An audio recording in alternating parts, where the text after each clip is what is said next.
अस्सलाम वालेकुम जी। Welcome back to my channel.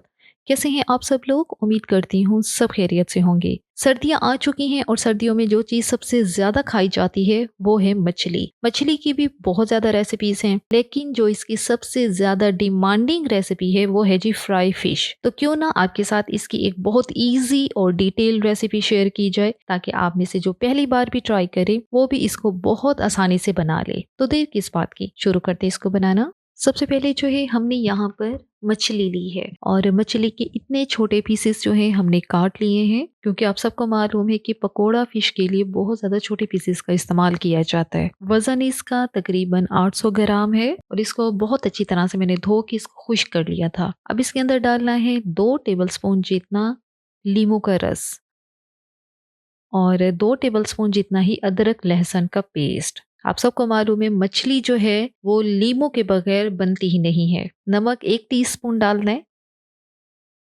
अब ये 3 जो हमने चीज़ें डाली हैं इनको मछली के साथ बहुत अच्छी तरह से मिक्स कर लेना है। बहुत अच्छी तरह मसल-मसल के अदरक लहसुन का पेस्ट और लीमू का रस जो है हमने मछली के हर पीस को लगा देना है।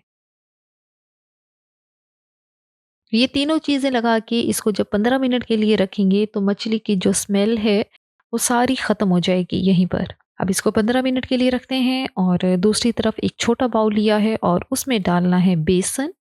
2 टेबलस्पून बेसन डाला है और 2 टेबलस्पून चावल का आटा। चावल का आटा लाज़मी डालना है आपने, इससे जो मछली है बहुत ज़्यादा क्रिस्पी सी बनेगी। सपोज़ आपके पास चावल का आटा नहीं है, तब आपने इसके अंदर 2 चम्मच कॉर्नफ्लोर के डालने हैं।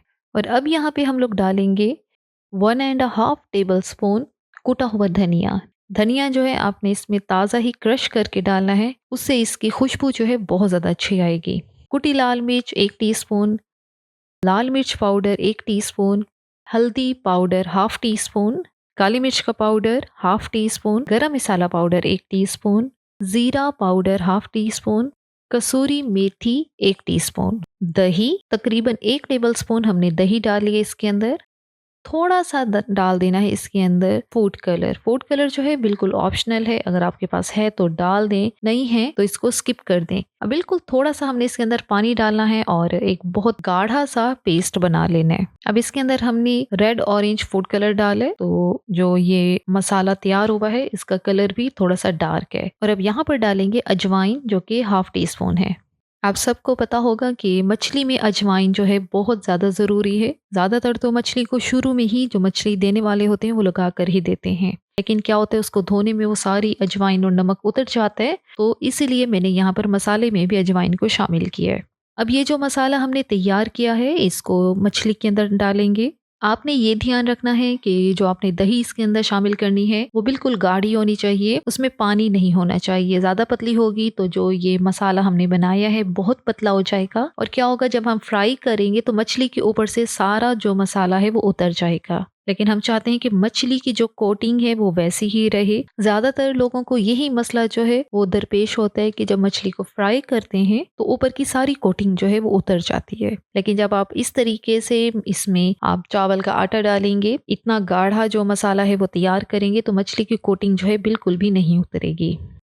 अच्छी तरह से मसाला लगा दिया है। अब मछली को रखना है हमने 1 घंटे के लिए। 1 से 2 घंटे इसको लाजमी दे। अगर आपको बहुत जल्दी भी है तब भी आपने इसको आधा घंटा मसाला लगाकर ज़रूर रखना है। एक पैन लिया है, उसमें ऑयल जो है मीडियम फ्लेम पे हमने गरम कर लिया है।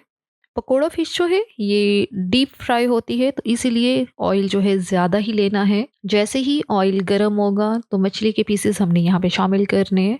ऑयल को अच्छा खासा गरम होना चाहिए ताकि मछली के जो पीसेस हैं वो गरम ऑयल में जाते साथ ही बिल्कुल फर्म सी हो जाए और पीसेस से उतरे नहीं। जब आप थोड़े से ठंडे ऑयल में मछली के पीसेस डालेंगे तो क्या होगा कि उसके ऊपर वाली कोटिंग जो है वो मछली के साथ फर्म नहीं होगी, तो फौरन से वो अलग हो जाएगी ऑयल में जाते साथ ही। लेकिन जब ऑयल का टेम्परेचर ज़्यादा होगा तो इस तरह से कभी भी उसकी कोटिंग जो है नहीं उतरेगी। अब यहाँ पर हम बगैर डरे इसकी साइड्स को चेंज करेंगे और ये आपके सामने ना तो इसकी कोटिंग उतर रही है और पीसेस भी एक साइड से बहुत अच्छे से गोल्डन हो गए हैं। पकोड़ा फिश को फ्राई करने का टाइम जो है वो 8 से 12 मिनट का है। मैक्सिमम 12 मिनट आपने इसको फ्राई करना है, इससे ज़्यादा फ्राई नहीं करना, क्योंकि एक तो हम डीप फ्राई कर रहे हैं, ऑयल बहुत ज़्यादा गर्म है, तो मैक्सिमम भी 12 मिनट लगेंगे और आपकी फिश जो है बहुत अच्छी तरह से फ्राई हो जाएगी, पक जाएगी। फिश के पीसेस भी छोटे ही रखने हैं ताकि वो जल्दी से गर्म ऑयल में पक जाएं। आपको इसके पीसेस जो है मैं ऑयल से निकाल के चेक भी करवाती हूँ। अभी मज़ीद हम इसको 2 मिनट देंगे ताकि जो हमारी मछली है वो बिल्कुल परफेक्ट जो है फ्राई हो जाए। एक और टिप मैं यहाँ पे आपको दे दूँ कि फ्राई करने के दौरान चूल्हे की आंच को आपने कम या ज़्यादा बिल्कुल नहीं करना। जिस आंच पे आपने मछली को स्टार्ट करना है उसी पर ही पकाना है। मीडियम टू हाई फ्लेम आपका होना चाहिए मछली को फ्राई करते वक्त। क्या होगा अगर आपका फ्लेम कम होगा और आप बहुत ज़्यादा टाइम के लिए मछली को फ्राई करेंगे तो वो मछली ऊपर से बहुत ज़्यादा सख्त हो जाएगी, अंदर से बहुत ज़्यादा ड्राई हो जाएगी और उसका वो मज़ा नहीं रहेगा।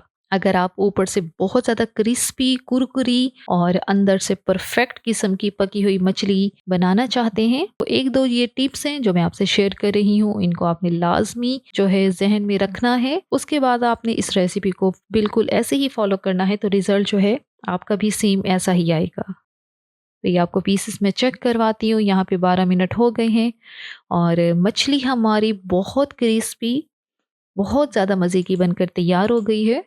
ये एक बैच हमारा रेडी हो गया है और इसको हम बाहर निकालते हैं। इसके बाद जो दूसरा बैच है उसको फ्राई करते हैं। अब यहाँ पे ये जो मछली है इसकी फाइनल प्रेजेंटेशन जो है इसको मैंने पुदीने और धनिए वाले रायते के साथ सर्व किया है। यकीन करिए ये इसके साथ बहुत मज़े की लगती है। ऊपर से आपने इसके ऊपर अगर चाट मसाला छिड़कना है तो आपकी मर्ज़ी है, लेकिन ये ऐसे ही बहुत ज़्यादा मज़े की बनकर तैयार हुई है। एक पीस आपको यहाँ पे मैं तोड़ के दिखाती हूँ, तो ये चेक करें। इसकी कोटिंग ऊपर से चेक करें और अंदर से मछली चेक करें, बहुत अच्छी सी बनकर ये तैयार हुई है। इसी के साथ ही यहाँ पर वीडियो का इख्तिताम करते हैं, लेकिन हमेशा की तरह अगर आपको ये वीडियो अच्छी लगी है तो आपने चैनल को सब्सक्राइब किए बगैर नहीं जाना और वीडियो को लाइक और शेयर भी ज़रूर करना है।